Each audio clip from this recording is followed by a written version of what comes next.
Hi YouTubers. You know, sometimes I make rules for my children. For example, one rule is you must stop playing computer games at 9 p.m. Now I can say the same rule in a slightly different way by changing must into the opposite, which is mustn't. I can also say you mustn't play computer games after 9 p.m. And both rules are exactly the same meaning. They both have the same effect. Now mustn't is a very strong negative obligation, okay? Or prohibition. Whereas must is a very strong positive obligation. So the first rule says you must stop at 9 p.m. and the second rule says you mustn't play after 9 p.m. So all we've done is we've taken the positive must and we've changed it to the negative mustn't, and we have very strong positive obligation and very strong negative obligation. Now, there are some other words or phrases we could use. Instead of saying you must stop, I could say you have to stop. And the rule is basically the same.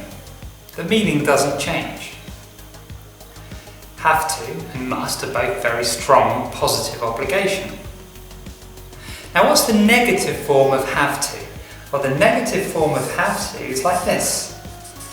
Don't have to.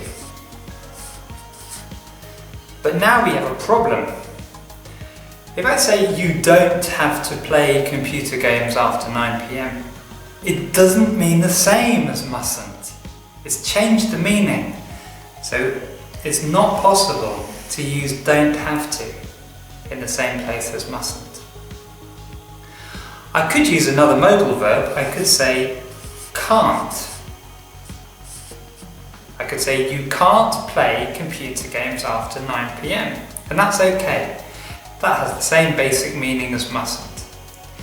Now can't is a strong negative obligation.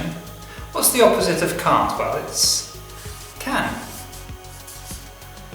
But if I say you can stop playing computer games at 9 p.m, it doesn't mean the same as you have to stop or you must stop. So again, it's not possible to use here in this place. So why does this happen? Why is it possible sometimes to have positive and negative, but other times we can't? Well, that's what I'm going to explain in this video.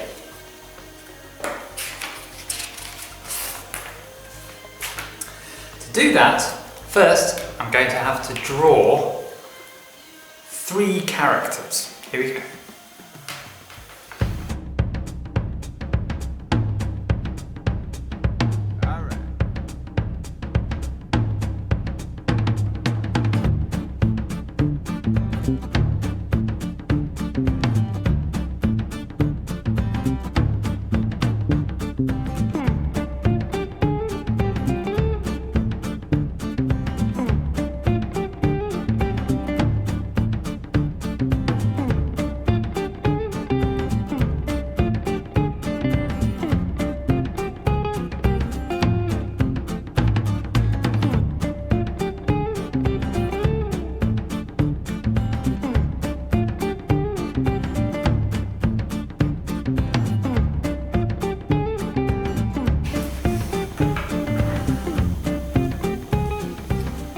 On the left, we've got a cop, and the cop tells you what you can't do.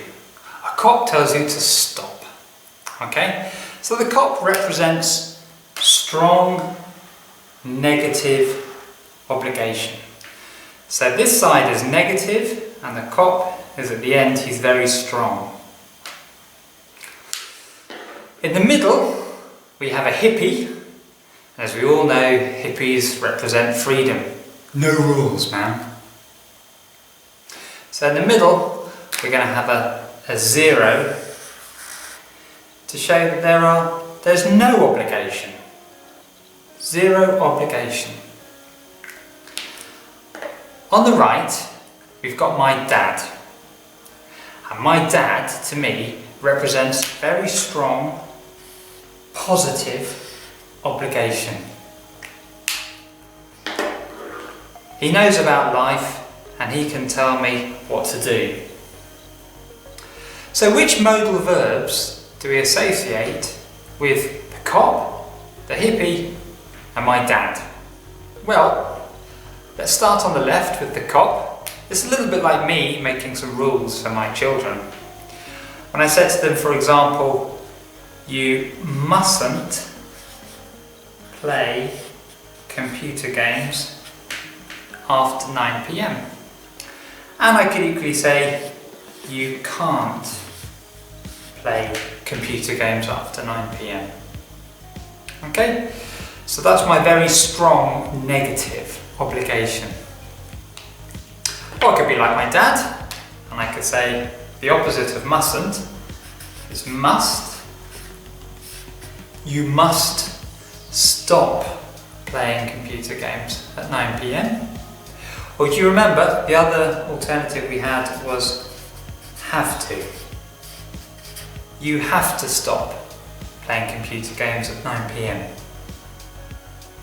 So, let's look at those again. Strong negative obligation, we've got can't and mustn't.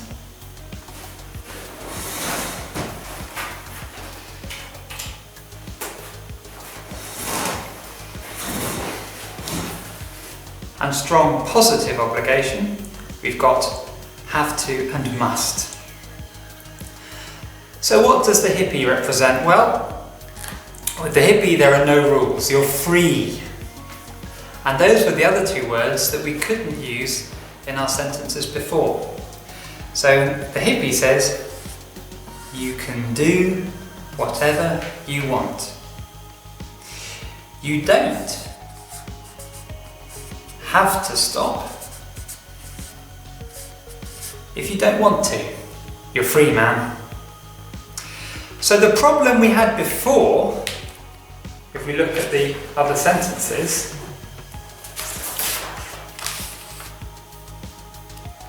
the problem we had was that we only dealt with 2 points.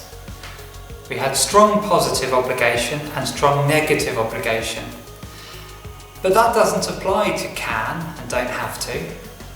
They're not strong. Can and don't have to mean 0 obligation, no obligation. So they go at this point here, where everything is very, very weak. There are no rules. As you move from the no rules point, the obligation gets stronger and stronger and stronger.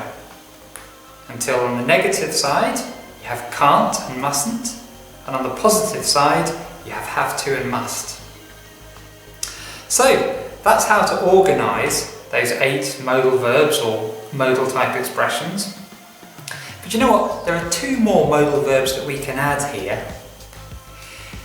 Between very strong negative obligation and 0 obligation, we also use the modal verb should. In this case it's negative, so we'll say shouldn't. So shouldn't is between the cop and the hippie. It's not as strong as can't or mustn't, but there is some obligation. So it's not in the middle with can and don't have to, which is 0 obligation. On the other side, where it's positive, we can do the same thing, but this time using should. So should is between dad and the hippie. It's not as strong as have to or must, but there is some obligation, so it doesn't belong in the middle with can and don't have to. So, cop, can't, mustn't. Coming through shouldn't. Got hippie, can, don't have to. You're free, man. Getting stronger, should, until the strongest positive obligation, have to and must. Okay, now the best thing about modal verbs, the thing that I really like about modal verbs, is that they're grammatically very, very easy. Modal verbs are always followed by verb 1, the infinitive form of the verb. So you say can't stop, mustn't stop, shouldn't stop, can stop, don't have to stop, should stop, have to stop, must stop. It doesn't matter what you're using, you're always going to follow the modal verb with the infinitive form of the verb. Always. And that is the best rule in English because it's always true and it's very, very easy. Okay. Now, I must stop there. I can't continue any longer. I should go and do some shopping. Thanks for watching. Goodbye.